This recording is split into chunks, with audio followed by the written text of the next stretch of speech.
Doctor Mohammad Yunus আকাশের চাঁদ আমাদের নিকট। আকাশের চাঁদ অথবা নক্ষত্রপুঞ্জর মধ্যে সবচেয়ে উজ্জ্বল যে নক্ষত্রটি দেখে আমরা পথ চলি, ওই স্বপ্ন নিয়ে আমরা বিভোর আছি। ওনাকে নিয়ে আমরা একসময় স্বপ্ন দেখতাম যে পৃথিবীতে এত মানুষ, ভালো মানুষ থাকতে পারে, এত যোগ্য মানুষ থাকতে পারে, এত বড় বিশাল বাঙালি। একসময় আমরা বাঙালি বলতে অতীশ দীপঙ্করকে বুঝতাম, যার জ্ঞানে গুণের কাছে সারা পৃথিবী অবনত। তো ডক্টর মোহাম্মদ ইউনূসকে আমরা অতীশ দীপঙ্করের একদম লেটেস্ট ডিজিটাল ভার্সন মনে করতাম, যার কাছে বারাক ওবামা, তারপরে বিল ক্লিন্টন, তারপরে জো বাইডেন থেকে শুরু করে সবাই অনেকটা ছাত্রছাত্রীর মতোই রয়েছেন। তো সেই মানুষটি আমাদের মাথার উপর এসে বসেছেন, আমাদের মাথার মুকুট হয়ে, তাজ হয়ে। এখন সেই তাজ হয়ে এমন কিছু ঘটনা ঘটছে যে আমরা একটা ঘোরের মধ্যে আছি। একদিকে মাথায় স্বর্ণ মুকুট, আর নিচে যদি আমাদের কাপড় চোপড় না থাকে তাহলে যে একটা বিশ্রী অবস্থা তৈরি হয়, আমরা একবার মুকুটের দিকে তাকাবো না শরীরের দিকে তাকাবো, এই জিনিসটা আসলে এখন পর্যন্ত বুঝতে পারছি না। ফলে এগুলো নিয়ে আমি একটা ঘোরের মধ্যে আছি।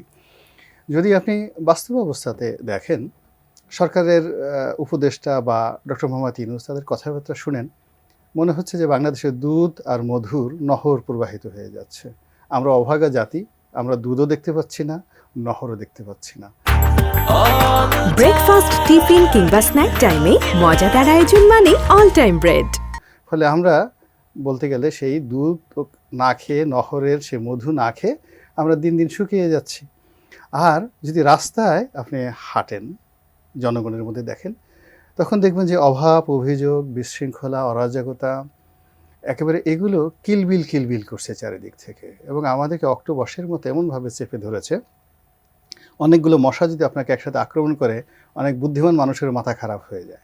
বা আপনি খেতে বসছেন, 100-150 মাছি এসে আপনাকে আক্রমণ করলো, তখন দেখবেন যে মানুষের বুদ্ধি কাজ করে না, নিজের গালে নিজে থাপ্পড় মারে, নিজের গালে নিজে খামচি মারে, রাগ হয়ে সে উঠে যায়, এরকম একটা অবস্থা। এখন এই সমাজের মধ্যে বিরক্তিকর এমন কিছু ঘটনা ঘটছে এভরিডে, এভরিহোয়ার। এই বিরক্তির কারণে হচ্ছে কি, মানুষ ঠিক এই কাউকে আক্রমণ করবে, কাউকে দায়ী করবে, কাউকে কিছু বলবে, তাও হচ্ছে না, বিকজ আমার মাথায় তো স্বর্ণের মুকুট আছে। তো আমি কাউকে কিছু বলতে পারছি না। একটু বিড়ম্বনাকর পরিস্থিতি বলতে পারবো।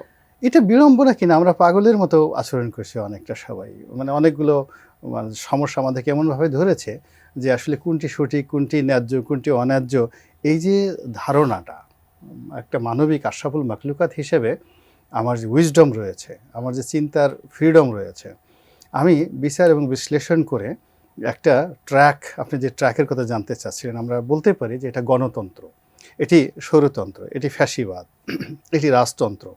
পৃথিবীতে রাজনীতির হাজারোটা যাকে বলে উপকরণ রয়েছে, কিন্তু এটা আমাদেরকে এরকম একটা ঘোরের মধ্যে ফেলে দিয়েছে। আমরা বুঝতে পারছি না, আমরা কি জাহান্নামে বসে পুষ্পের হাসি হাসছি, নাকি জান্নাতে বসে সেই হুর গেলমানদের নিয়ে আমরা আনন্দ ফুর্তিতে একটা বিশাল স্বপ্নের জগতে আছি।